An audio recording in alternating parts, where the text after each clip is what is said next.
Hello and welcome. I'm Lindsay Crane and these are my retro craft dreams. This is Needlepoint 101. If you have ever given thought to trying this craft and you don't know where to begin, this video will get you acquainted. Today I'm going to cover the very basics of what you will need to get started and what you might want to be aware of as you consider this craft. Do note that I am not a seasoned pro. There may be a whole lot that I'm missing that a more experienced needlepointer could point out, but this should be sufficient to get you going. And beyond that, we can learn together in future videos. Also note that you can find links to some of the supplies that I'm going to discuss in the description box below. Real quick, what is needlepoint? It is a traditional grid-based surface embroidery, also known as canvas work. This is because it is stitched on canvas. Needlepoint embroidery covers the surface of the canvas to create a new fabric, and it can incorporate a large variety of stitches. It is also often sturdier than other forms of embroidery. It is not a catch-all term. For that, you are probably looking for the terms needlework or needlecraft. Those work as catch-all terms. Needlepoint itself is a very specific craft, although there are subcategories of needlepoint such as bargello. It is also not tapestry, although you can find a plethora of resources and materials that call it tapestry. It is not actually so. Tapestry is a misnomer that I believe was given to needlepoint because of its ability to imitate the appearance of tapestry and be a more economical substitution. Tapestry, however, is a woven craft. Needlepoint is surface embroidery. Okay, let's jump back to it. First up, the pattern. There are three primary forms that a needlepoint pattern can take. Number one, counted. Just like in cross stitch, this is a counted thread stitch craft. You can find grid-based patterns in any number of places or use any grid design and simply count your way through. Note that in a grid, each square will equate to one intersection of warp and weft threads, where in cross stitch it's pretty clear that one square is one square of fabric. But on a needlepoint canvas, which we will discuss in a moment, there's a lot more negative space involved. So it can be a little tricky to get your brain to translate that the squares are the intersections of the threads. There are also some needlepoint specific patterns that will draw lines over the grid to mark where the beginning and the end of a stitch should be. Pros: you can use any chart, you can use any canvas. It can save you a lot of money. Cons: you do have to count. 2, printed canvas. This is the format that I see the most in my vintage kits. Some will have the design printed in full color, others will only print the outlines, and there is typically a coordinating paper line drawing to indicate what color goes where, and occasionally what stitch should be placed in that area. Printed designs may not perfectly align to the threads of the canvas, which can lead to some guesswork as to where the edge of a color should go. While not unheard of, these typically will not have a grid chart to go along with it. A color picture on the kit can be helpful in determining where to place any stitches in question. Pros: affordable, abundant in designs, no counting. Cons: they lack precision, and decisions must occasionally be made to determine best stitch placement. This can be particularly crucial around curving shapes. 3, hand-painted canvas. This is when the design is painstakingly painted on the canvas so that each warp and weft intersection accurately represents the color that should be stitched over it. For this reason, they can cost anywhere from $80 to several $100s, but you will need no chart or even a color guide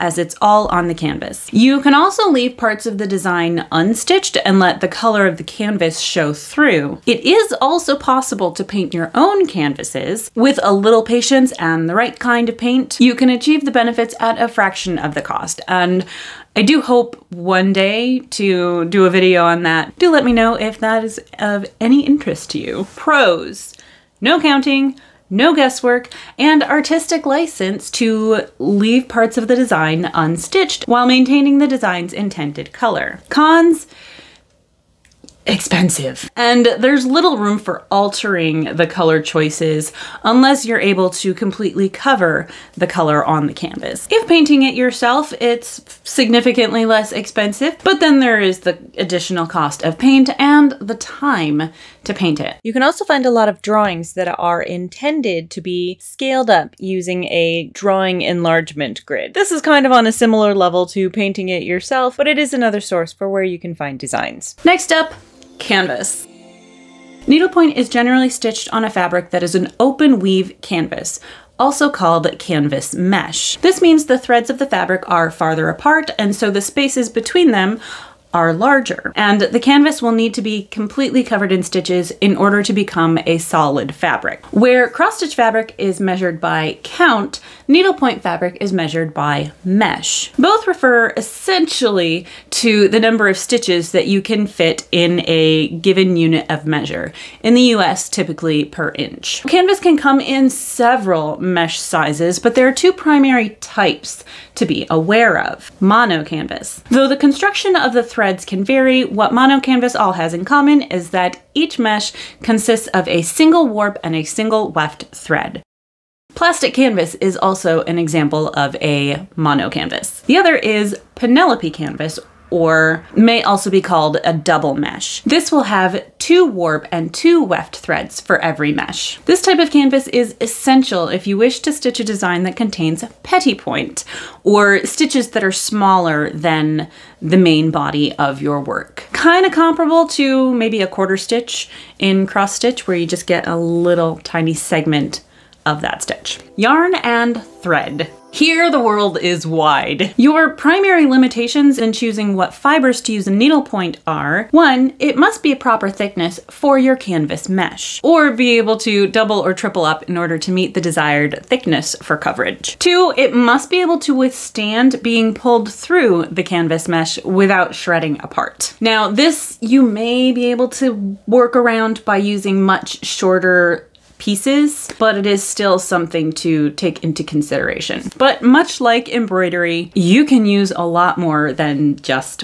one type of fiber. There may be other considerations. I haven't personally come across them yet. One thing to bear in mind is your intended use for the final product. Wool was common in the past because the final results were typically used as hard-worn items, such as furniture or bags, for example. You wouldn't want a delicate fiber for such uses. However, if it's only an art piece for the wall, sky's the limit.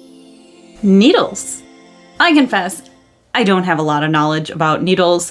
I've never actually had to buy them. I typically use the ones that come along with my vintage kits, and they really never say what size they are, but what you'll be looking for are tapestry needles. Those are the ones with the blunt tip.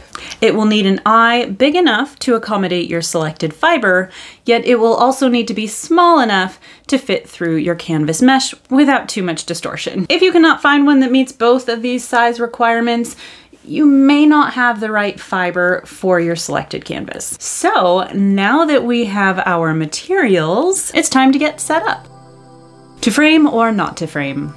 Many stitchers prefer to stitch in hand. This is where you hold the canvas rolled up if necessary and just stitch. If you like to use the sewing method, where you go down one hole and up another in one motion, you will need to stitch in hand. While this means you don't require additional supplies, there may be a trade-off in the distortion of the canvas. More on that later. Others prefer to frame. This puts the canvas under tension, which can help keep your stitches even and your canvas in shape. But needlepoint canvas cannot go into an ordinary hoop. You could try, but it will probably be a very bad time. For needlepoint, you will want some sort of frame. These include, but may not be limited to, a scroll frame. This is where the width of the frame is set and should accommodate the entire width of your canvas. But the height can vary, as those two sides will be scroll bars around which you can roll your excess canvas. The sides of the fabric that are at full width can be laced in to secure them and keep them taut. Stretcher bars. These are typically wooden sticks, basically, that fit together to form any size rectangle that you may require. They are often sold in pairs, so you get 2 sides, and you will want to mix and match to find the sizes that you need. So if you are buying stretcher bars, you will always need to buy 2 sets.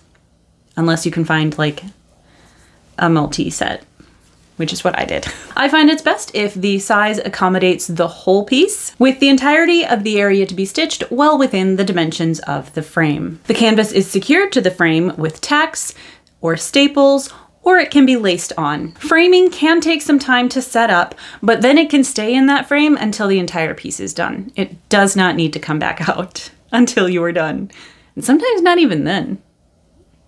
I've hung my frames like right on the wall. I'm unsure how typical Q-snap frames would accommodate canvas because I believe they like scrunch the fabric around the corners, although I could see it being possible to convert them to a scroll frame type use, but I don't have any Q-snaps, so I can't test that theory. Budget-friendly option. If you don't want to invest in stretcher bars yet, you could try using a thrifted picture frame. Make sure the frame is an appropriate size for your design.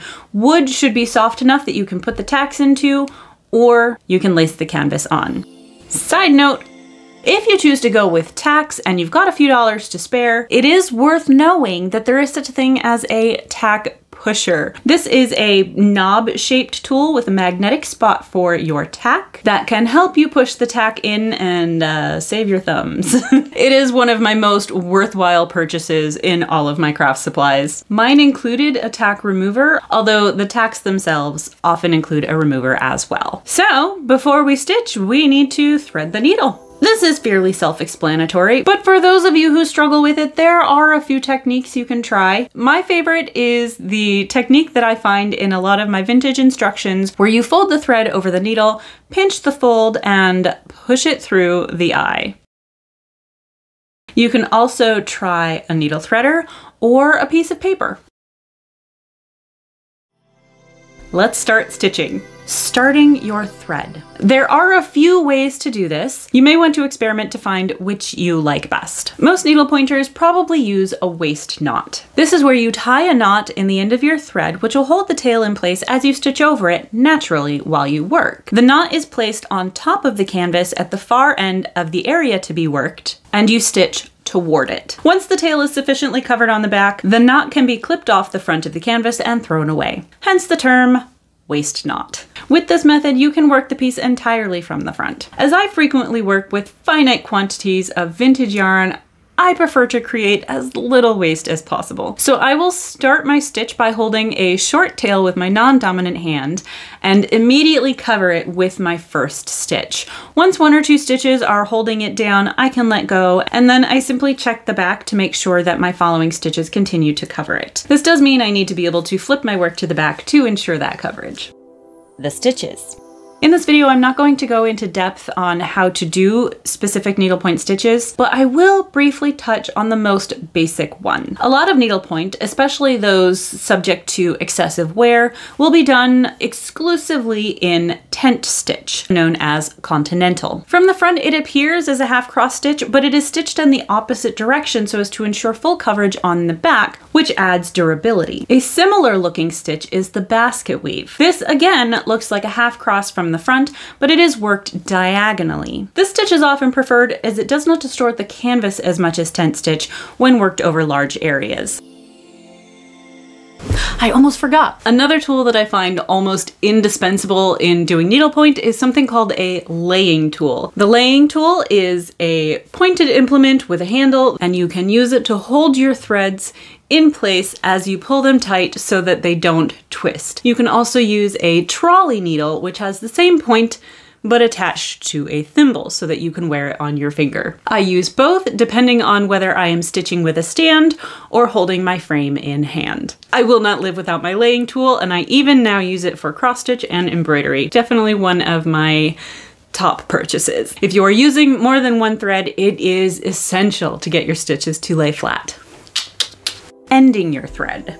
The simplest way is to just run your needle and thread through the back of several stitches on the back of your work. Many fibers are grippy enough that this is sufficient to hold them in place. It won't come loose with normal use. If you're working with a slippery thread or making something that is going to be subject to heavier wear, you can run your thread through another row of stitches. Just make sure to go the opposite direction like an S or a Z. It is the quick reversal of directions that will place the thread under enough tension to hold its place. No knots required. Finishing.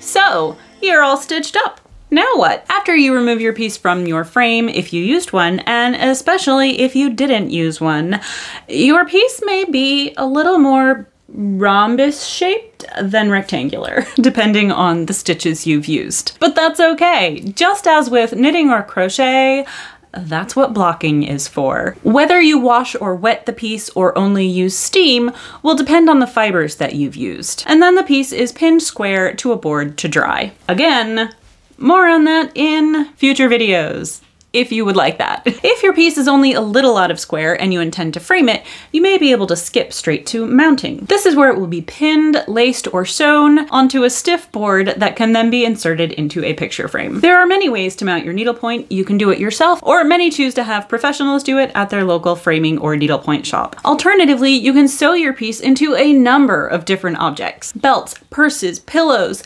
pouches, chair upholstery, book covers, eyeglass cases, and more. These items will vary in difficulty, and again, some can be done by a professional finisher, or you can do it yourself. It should be noted that if you plan to make an item that is going to be subject to wear and tear, you will want to be sure to use stronger fibers and shorter stitches.